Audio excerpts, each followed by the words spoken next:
It's great seeing everyone here. I hope you guys enjoyed the previous session. And so, just before we start, just want to know, like, is everyone comfortable here with both English and Hindi? Okay, great.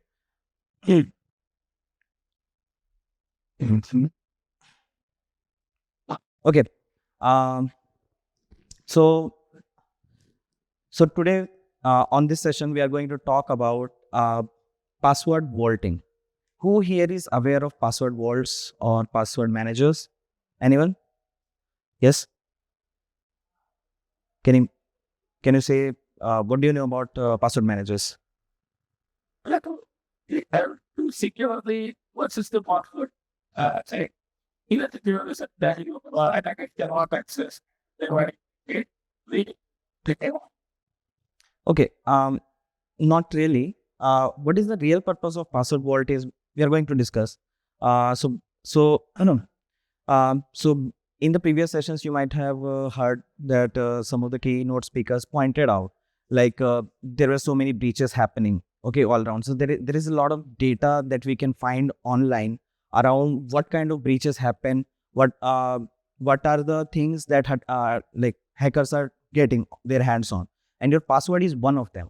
Okay, so we will get to know about how, like, what is making our passwords vulnerable, how we can secure them, and how come password manager help us in doing that, achieving that. Okay, so before we start, well, actually I already gave my introduction, so I'll just say that I am a senior software developer in miniOrange for last 5 years. I have 4+ years of experience working on browser extensions. Basically they are based on JavaScript. uh, uh, what else? Yep, cybersecurity domain. Yeah, we are working on cybersecurity domain. Everyone is in miniOrange. And I'm a little anime enthusiast. Okay, so that's what about me. So, so we'll start with something important.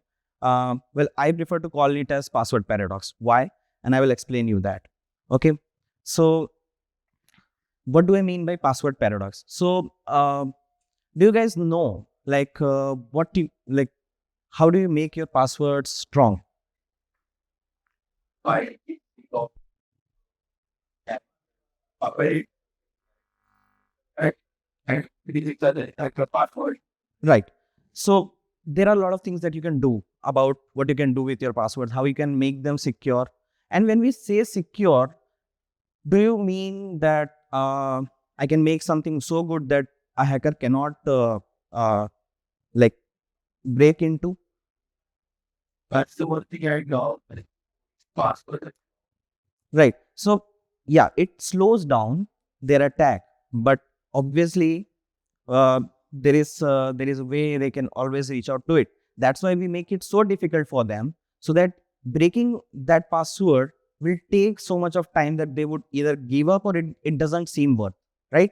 If your password is something very simple, okay, or it has some corn phrases, something like that, they would be easier to break, because when they the kind of applications they use, they are designed in a way that they can actually go with various algorithms in which it also includes common words and phrases, right? Even let's say you might have seen, like, when you're going to put your password, you can put, it asks you to put a something in cap, okay, some numbers, right? But having a password like password with capital P or replaced with 0, is that a strong password? Fail. You can say. But that is the catch here. These kind of passwords are still like in the category of common passwords. Okay, because this is the same side, same kind of psychology of people doing it in this way, right? You probably put your name and replace some characters with it. So if I just go back to my first slide, you can see that I did write something similar to that about my topic's name, right? You can do this and you can make your password seem strong. Well, for some words, it definitely will work out, but for some, it won't. Okay. So, Before that, I like to give you a little idea about. So you would have already gone through a lot of statistics presented by other speakers, and you will actually see a lot today as well, because this is a cybersecurity conference. So you are going to get a lot of statistics here. You can find it on online as well. So I won't be putting too many, but just want to point a few. Okay, let's. So this is a very common data that you can find online about like how many records of user credentials are being exposed on cyber criminal marketplaces. So this is a little outdated one from 2022. So they actually publish every 2 years. So you would be expecting new set of data this year. Okay. So according to them, there were like 24 billion records. And even just in a year, there are like millions of records that they are putting online. Okay. And this data is actually raising every year. So if you see the graph, it goes very exponentially. Okay. Because obviously, there are more applications today. There are more people using internet and everything. So this is going to go up the more we move ahead. Um, Another statistics here is about like one of the very common reasons how you end up having your password stolen. It's most of the time you're using some really bad some password with a common phrase or something, or you're reusing your password. Now this is a very important part to remember, that we sometimes create very good passwords. Okay, I'm pretty sure everyone would have created at least one password which is amazing, right? And you are probably using it in multiple. Is there anyone who can like agree with this point? Yeah, me too. Okay, and this would be very ironic. Uh, so, so basically, what happens is there is a very interesting story from 2012 around Dropbox. So one of their employees' Instagram account had the same password that they were using in the company's databases, and when the attack happened, they already found it somewhere, his password, and they actually got around 6 million customer information. The only thing that saved them was that passwords were encrypted, sorry, not encrypted, hashed. So that did not do much harm, right? But imagine if they could have gotten their hands on something else, right? They could have done a lot of things. And that only happened because the person used same set of passwords in his office as well as in like his personal accounts, right? When it comes to setting passwords, we have very thin line between what kind of passwords we use where.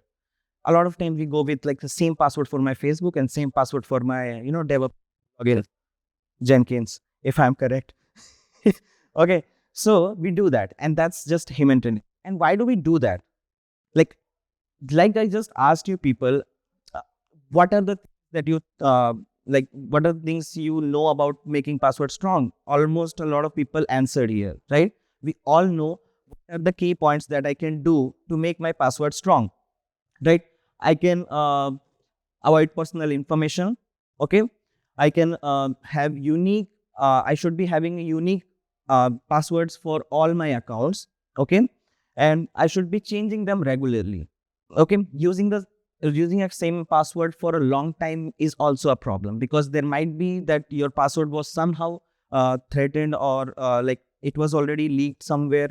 Okay, and it's probably hanging around somewhere in the dark web, right? But so you do want to change it, right? You don't want to wait for someone to like someday attack you. Okay, um how many of you remember changing your Gmail password last time? Was it recent? Oh, that's great. So I was expecting a lot of people will say that no, we don't. But yeah, if you go by the statistics, actually that number is very huge. It's around 60% and more. Okay, I don't remember the exact numbers, but yeah, statistics. So you can find the data, and that's again the same human tendency of not changing the passwords very often, because we think it's a good password and nothing happened to our account. And sometimes we have MFA, so we don't care much about that, right? So yeah, another thing is avoid using your okay, I pointed this already. Um, Using special characters and numbers to make it strong. Okay, Even on a weak password, if you add a special character, single special character, let's assume a password of around 10 characters with common passphrase or something, very common password. Okay, in that you add it, will raise the time from seconds to like several minutes or probably hours to break that password. Okay, so even a weak password like that would increase the time of hacker to break that password. So why not make it even better, right? Now again, what do I have there? Okay, yeah, increase the password length. So it is actually suggested over 11 characters to make it a good password. In several places you will hear that they even suggest going over 15 characters. Okay, uh, says don't share your password. And when it comes to sharing password, it comes into my mind how we used to share Netflix accounts with our friends, right? We all have done that. I think a lot of us are still doing it, if I'm correct. So how do you share your password when it comes to doing this? Sending it WhatsApp message or something? बता देते हैं या phone में enter कर देते हैं? Okay, that's still fine. Okay, so sharing, you might need to share password in several places as well. So we can accept that, yeah, that might be a requirement, but then that's a problem, right? That's again a problem. And then it says about enabling two-factor. Not all applications support that, then it also becomes a problem. But wherever you have the possibility, you should always include enable a two-factor authentication, because it gives you another layer of security, right? Even if your password is cracked somewhere, they would probably not be able to log in into your account. Okay, and monitoring account activities. Now you get some alerts, so but we don't always pay much attention to this. So assuming this is also something we need to do, right? Now there is too much thing mentioned here. Like I have to do so many things to keep my password safe, right? So let's say I made one password, a great password, 18 characters long, and I can remember it, or probably I have it somewhere stored, right? Uh, but then how many applications do we access every day, right? Or not every day, but it's like even in a whole year, average person actually uses 30 plus applications with specific unique credential. Not unique by how you set it, unique as in different logins you have to put. Okay, you may not access them every day, you don't probably put passwords every day, but you use them at least once a year, right? So you have to keep a track of all these applications. And when we talk about an enterprise professional, including his own applications, there is this huge statistics of 50 plus application. And this is published by several password vaulting companies, because they are keeping track of how many applications their employees usually use. Okay, they are not, obviously they are not very frequent applications, but yes, using them, and they have to remember the password, because you can't be really resetting your password every now and then, right? Or probably you do. I do a lot when I have to, file my taxes. So I always go and reset password. But can we not make this like this? All the set of math that I talked about, how you can make your password strong, what you can do to keep it secure. But then this says that these are too many. It's not just one. And then I'm saying don't reuse it, and then frequently change them. You're putting too much constraint on this, right? Like there are a lot of things here, and human brain doesn't have that much capability to remember stuff. Okay, there is like we are not Sheldon with an eidetic memory, right? We can remember a little. I mean, I don't think a lot of people can remember more than 5 password, unless that's what they are doing all day. But it's really hard to keep a track of good passwords that you can create, and that they are not easy to identify, right? So that's where comes your password managers. Okay, so there are multiple terms for this. I would be referring any of this. You call it password manager, you call it password vaults. Okay, so the whole purpose of this is to provide you a centralized and secure repository where you can put all your passwords. right?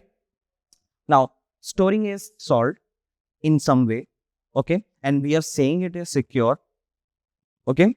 What else can it do? If you have to create unique passwords, you can auto-generate them. That's also another feature password vaults give you, right? And then we talked about how you can share, right? So you can share your passwords using a password vault without actually sharing the password, because you just give that person access to your application that you probably added, and they won't be probably seeing it, but they can use those credentials to log in, right? So that also became easier, right? So and talking about monitoring and other, you will go and you can see a lot of app, applications are there, password manager applications, which have good threat detection algorithms and everything. They actually tell you, if you put your passwords there, they will tell you that it is weak, or probably it is not, it is already threatened, it's leaked, right? हम Chrome use करते हैं, Chrome में भी you would have seen, right? You can save your password. It always prompts you, okay? It also tells you that these passwords are under threat. You should change it. It gives that, right? What do they do exactly? They kind of maintain a database where they identify what are the kind of passwords that are threatened, or probably if your credentials are somewhere floating around the web. So they actually find those information, and then they tell you that your password is probably leaked or breached, so you should change it. Okay, so you can get that again from the password vault, right? And another benefit, this is now a bit depending on what kind of manager, which one you are using, that you can sync your passwords across multiple devices, right? But let's say if I say Chrome, you won't be able to sync them. They will only be available on all Chrome devices. Yes, you can have them on your Android, because again, it uses the Google interfaces and everything, but not everywhere. If I'm someone, I use Firefox, I can't get those credentials, right? So I have to save again in Mozilla. Now another problem. But there are a lot of other companies which have bought their own much more like easy to use, very good interfaces and everything, and very rich features. So some of them are here, like LastPass, Keeper, miniOrange, Dashlane, 1Password, RoboForm, Bitwarden. Bitwarden to pata hi hoga probably. It's one of the best open source password vaults out there, and it's very good. If you want, there is the option to go. You can have everything on your local system, or if you want, you can have it like on the cloud. So they provide both. Similarly, you can actually use miniOrange. Also has cloud as well as on-premise for usage. So basically, it depends on your needs. Sometimes when some organizations, they don't want their credentials to leave their enterprise, their company, so they would probably want to use something that is on-premise, right? Do you guys know like miniOrange works on single sign-on? Like those who are not from miniOrange, they know. Does anyone know? Okay, I'll tell you. Yes, we do. Single sign-on is with us since around late 90s or something. But there are a lot of applications in the market. They're still not, changed their login methods or anything. They're still relying on using username and passwords. And, no matter how much we say that passwords are obsolete now, but this is not leaving us anytime soon. Like, this is what I feel. I have not, I've seen a lot of new and very good applications which are very trendy in market for organizations, but they don't have any SSO even in their pipelines, right? They don't have anything in their future scope that they are going to implement, and that is becoming a big problem for a lot of companies to keep things in track, right? So that's why we move to something which is closer to that, and that's password manager. The password manager is something every individual can use, as well as it can be used in organizations, and it can help everyone out. Okay, so moving to the next. So all those that I mentioned, they use a kind of interface to interact between your database, your server, whatever is, and your client, that is your browser and application. They use a small program called browser extensions. So do you guys know browser extensions? You might be using several, right? You can find your installed browser extensions in the top of your browser bar with this icon. So whatever you have installed, right? So browser extensions are just small pluggable code which can be added to your browsers to enhance its features or like add a new feature to it, right? So that is the same way we're talking about browser extensions, how the companies have made several companies have made their own solutions to provide best user interfaces. Okay, is there anyone who is actually using any password vault or browser extension? Which one? I the big one. Bitwarden.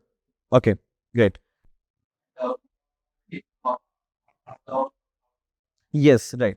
You can do it however you want. So it's because it's open source. It's like it has a lot of things. Even if there is a feature missing, you can just go and add it for yourself. So we have tried that. And now that we are using miniOrange, we are more focused on miniOrange. I mean, I'm talking about me. But yes, Bitwarden is really amazing. So basically, these extensions are written on JavaScript. Okay. So you can use any other frameworks and then compile it to get a JavaScript based extension. Okay. Um, so I'll just show you a small demo of miniOrange browser extension, how easy it becomes when you use a password manager. Okay. What we do is we simply add your passwords once, and then next time all I have to do is just click a button and I can log into my application like this. I don't have to go and write it. I don't have to remember it. I don't have to note down anywhere, right? So, and then we will also talk about how these things are done in the background. Okay, so a small video. I hope it's visible to everyone. So this is your dashboard for your password manager. So basically this is miniOrange IAM. It has multiple features, including the password vaulting. And this would be like your dashboard where you store your applications.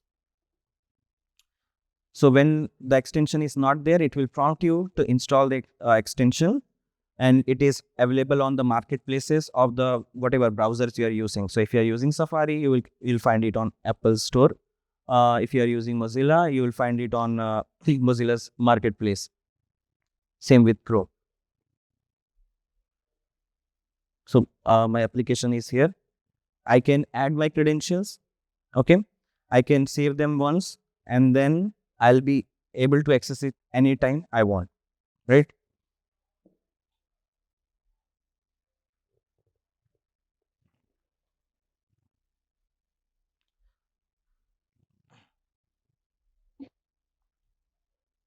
Just with a click, you were able to log in. I did not enter my credentials here. And yes, I did enter it for the first time, but not the next time. Browser extensions also gives you the benefit, like an like a feature where you don't have to go and manually save them either. They prompt you during the first login when you do that, and then you can just store your credentials. So even that became easier for you, right? So going by that, I mean, like a lot of people, I guess most of you would agree with this point that if we have to manage with password, like manage our passwords, isn't it better to use a browser extension? My bad, password vault, right? You have the choice to go and find out, like there are a variety of password vaults available, and you can choose whichever you feel like fits for your requirement, your budget, or whatever features you are looking for, right? So everything you can go and check. So with that, the next thing I want to tell you guys about is like how like you might be having this question also, right? That I'm storing your password somewhere. Aren't you worried about it? Right? So we get to know a little bit about how it works in the background. What does it do to keep your password secure? Right? So let's get with that. I will not sure. Okay, this is just a form here. Okay, it may not be visible to everyone. I'll just tell what's happening here. So this is the structure of this is a flow diagram of what happens during when you sign up for the first time. When you sign up, you are supposed to put your username and password there, right? So when you do that, your your password goes to your server, your plain text password, or whatever mechanism the server is used. Still like something that can be checked. Then we add salt to it, okay? And this salt is a randomly generated string, okay? So we generate a salt, okay? We pass it through a hashing function, okay? You have various hashing functions you can use, okay? We like mostly have seen using SHA-256 or 512, okay? Then the hashing function, what it does is it uses a key, okay, an asymmetric key, which is used to hash your passwords, okay? And this is one way hashing, meaning once I have hashed it, I can't get back the original string ever, okay? I can't. So basically my password is kind of lost, okay, for in the system, because I can't actually go and check that what was the string there, right? So even if someone obtains this password, they can't actually get the actual password, right? But then how does the system works when you try to log in? Now it does not have a password, right? So what it does is next time when you try to log in, okay, I missed the point saying that your password, the hashed password would be stored in your system. Your salt that was randomly generated would be stored in your system, and your key would be stored in the system. Now, these values will be used next time when someone comes and they puts their password. So whatever you put, it will use the same salt, same key, and again go through the same algorithm to generate the hashed password. Okay, so the good thing about hashing is it's non-colliding. So basically what happens is if I put the same set of strings, it would always produce the same hash. Okay, it won't change. Like if I'm keep everything common, like how many iterations are there, what algorithm I'm using, what salt I was using, everything, right? So it will always produce the same hash password. Okay, so we do the same thing. We again like generate a new hash and compare it with the one that we have stored. Okay, so basically I don't have your actual password stored in my system, but then I go through the same way to make it similar, and then I check if it is the password. So that's how I log you in. Something wrong? Mhm.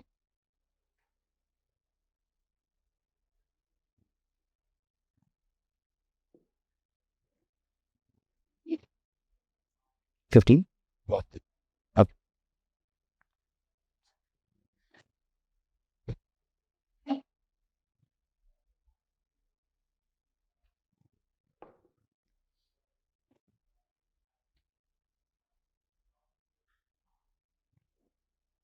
Okay. Uh, Switch.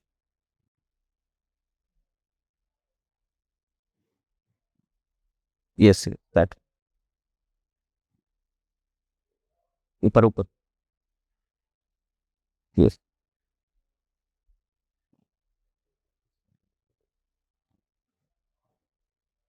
Okay. So this was about your master password basically. When you try to log in into your vault, okay, or rather every application, okay, it uses the same mechanism. Okay. Uh, then how does the browser extension interacts or your vault interacts to store your application password? Now the thing that differs here is that your master password doesn't need to be changed back to the previous string that it was, right? क्योंकि अभी application में if you are going to log in, you have to put the right password. You can't put the hashed string, right? So you need to get it back. That can't be done with the hashed password. So that like that mechanism is only for using your login passwords and all. But for your application password that you store, you use encryption. Okay, you encrypt that data so that you can decrypt it back, okay, using whatever the information you had. Okay, so in this case, I think we are a little ahead. Yep. So basically, you saw me saving my credentials in the dashboard, right? I added my username and password. So what happened was, after I saved it, it went to my server, okay?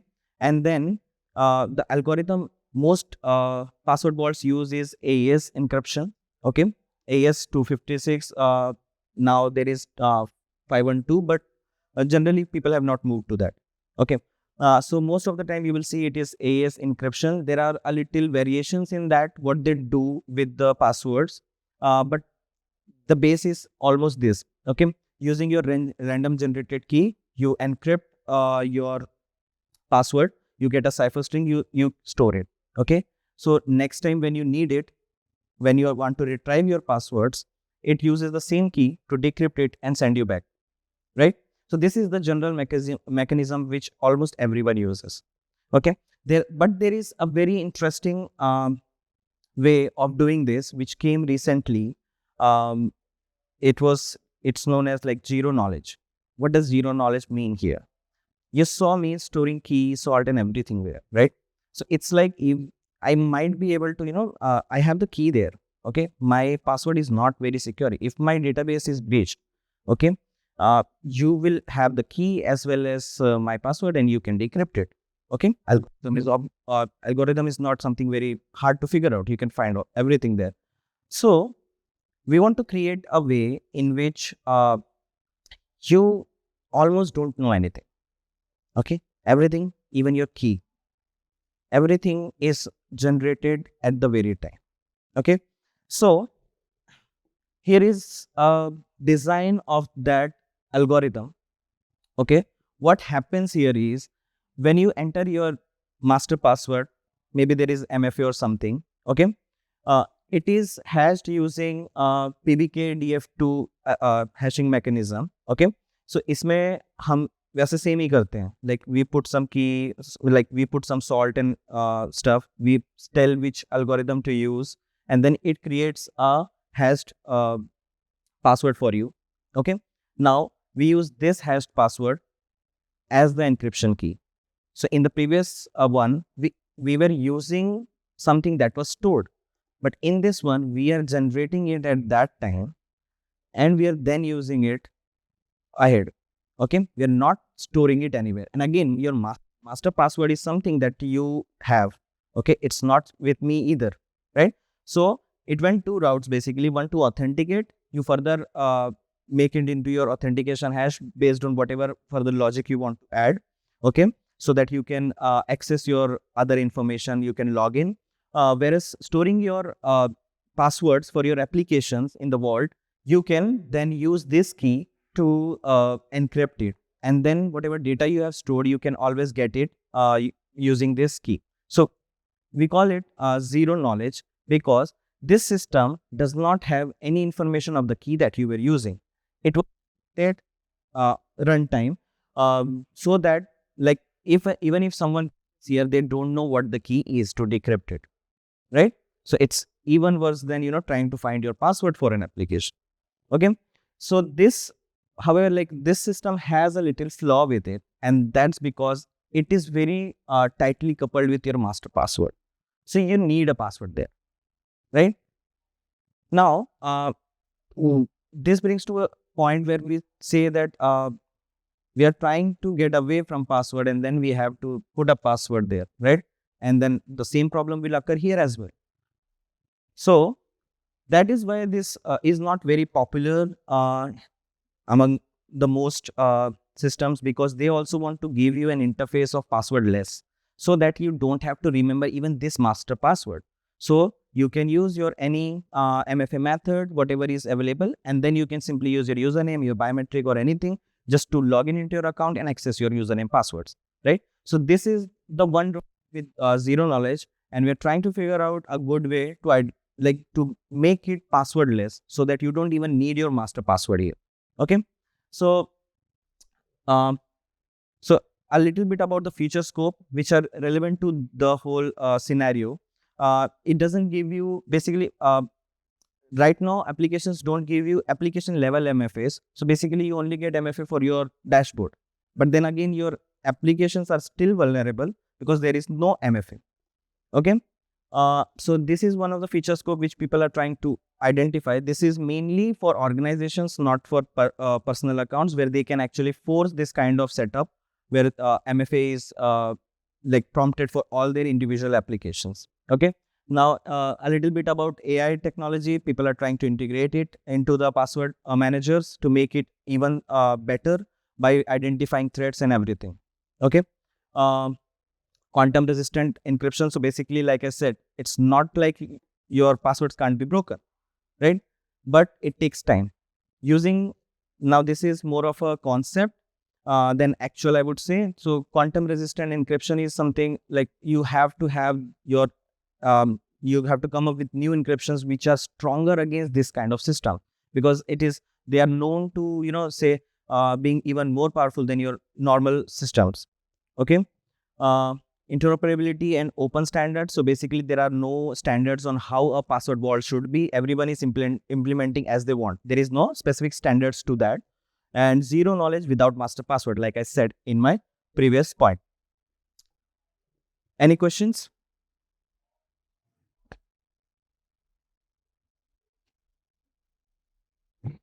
No questions? Okay. Uh, Thank you, everybody. Please leave your feedback, scan this QR code, and you can drop a feedback of this session, what you learned from this, and would you like to know anything else in this? If you want to know more about the password vaulting or anything, you can find me on the IDP's booth. Okay. So hope you guys enjoyed it. Thank you, everyone.